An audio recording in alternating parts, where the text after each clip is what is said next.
So the exercise that we're about to go off and do is called thinking pairs. And in order to get ready for thinking pairs, I want to introduce you to the idea of two worlds of thinking. What I mean by that is two different types of thinking experiences. The world of exchange thinking is the world of thinking that you and I are in all day, every day. We wake up into this world of thinking. It's the one in which we do our work. It's the one in which we conduct our relationships. It's the world in which we live, the world of exchange thinking. And as we've already been looking at, inside this experience, this world of exchange thinking experience, there's a range of behavior that we're at the receiving end of. Remember the idea that the quality of our thinking is shaped by the way in which we experience people treating us. So the way in which people are behaving towards us either enables us to access as much and as full a range of our own independent thinking for ourselves or not, depending on what we're experiencing from the way in which people are being with us.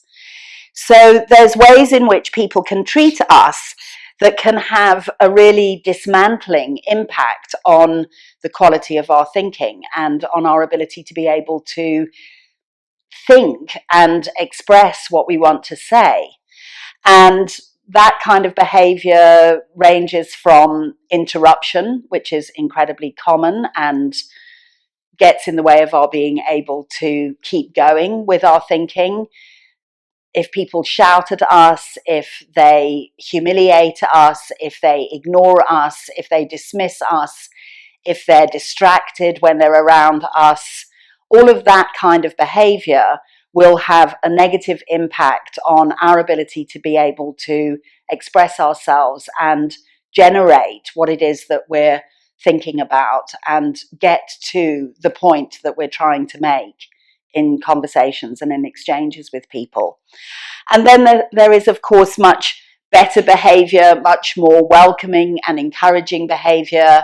If people keep their eyes on your eyes as they're listening to you, if they have a warm face, if they are, through their body language, indicating that they are genuinely interested in your ideas and they want to know what you think, that's going to, of course, have a much better impact on the quality of thinking that you can do when you're at the receiving end of that kind of behavior.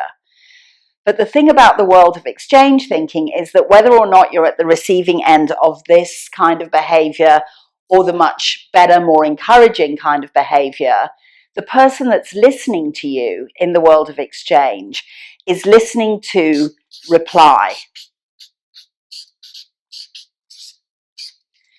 Now, the thing about listening to reply is that this is a default listening position.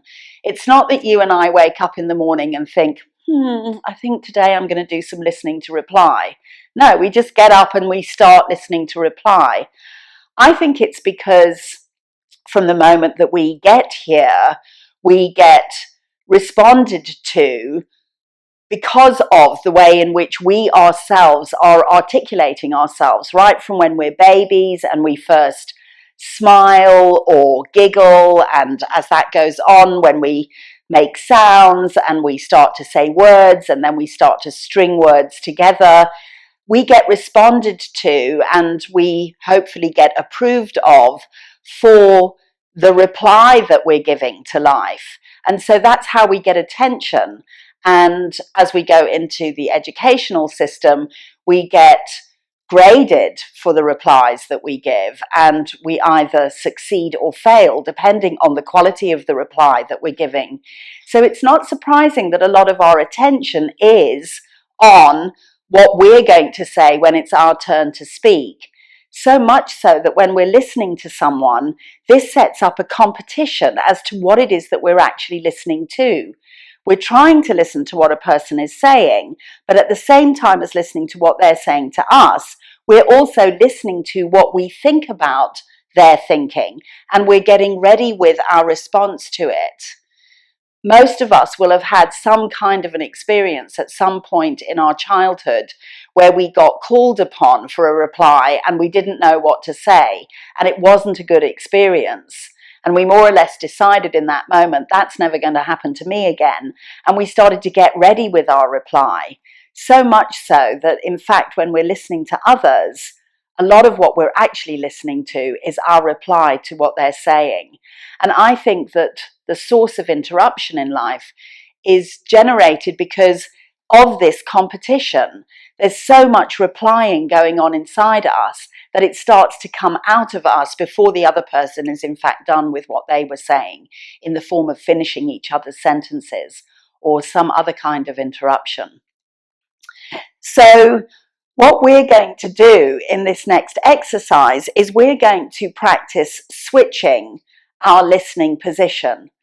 And we're going to do that in order to generate an entirely different type of thinking experience for people as we're listening to them. And this is called the world of fully independent thinking.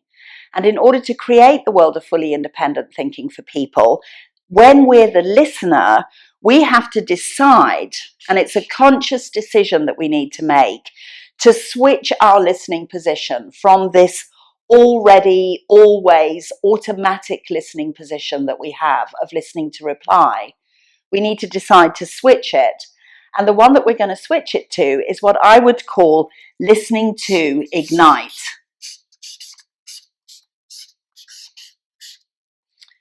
So in a moment, I'm going to talk to you about the thinking pair exercise, and I'm going to describe what the exercise looks like. But when you're in that exercise and you are the one listening, both people in the pair are going to have a turn to think and they're going to have a turn to listen. And when you're the one listening, what you're going to be practicing is listening to ignite. Listening to ignite the fully independent thinking of the person that you're listening to. Now, what do I mean by listening to ignite? It's quite simple. And inside of that simplicity lies a world of complexity, which we're going to get into. But the simple side of it is this: you're going to get interested. You're going to get interested in the thinking that they're doing. Now, being interested in someone's thinking is different to, it's in addition to being interested in the topic that they're talking about. You may or may not be interested in their topic, but you can always be interested in their thinking. And if you do this, if you get interested not just in the words that you're hearing them say, but in where their thinking is going, you start to ignite their thinking. We know this about attention. Attention catalyzes wherever we place our attention. Attention is a catalytic act. So if you place your attention on where a person's thinking is going, their thinking gets to go there because of the quality of your attention. So that's what we're going to practice in thinking pairs. And after you've done the exercise, we'll come back and talk about that experience and what you discovered from listening to Ignite.